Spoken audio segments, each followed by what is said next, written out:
ate waliyo ne bano ng'akusanze ng'ebimu obadde tobikola ng'ate ye byayagala okole.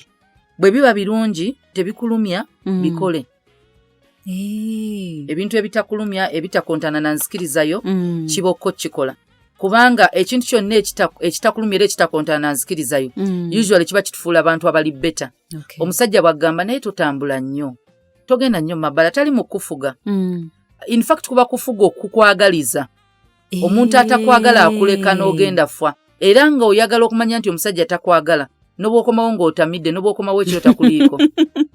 Takuwubira oba akusanze naani oyo yeggamye enkuba. Essaawa yonna agenda. Yeggamye enkuba essaawa yonna agenda. N'abawala gye bali bwe batyo nga yeggamye. Oli waddembe omusajja okola ky'oyagala. Gwe omusajja n'osanyuka nti omukazi oyo mwagala mpa emirembe. Kumbe kasita olabanga gwe tebakubira balina bye atalina kyagamba manya nti essaawa yonna just be expecting. Essaawa yonna agenda kudduka. Ate okulaga mikwano gye tekitegeeza nti akwagala. Kubanga tumanyi ozannya game diiru n'emikwano gyaffe. Always batubeererawo ne batuyirawo omubiri. Kati gwe kasita mikwano gye gimmanyi oswadde. They will never choose you over their friend.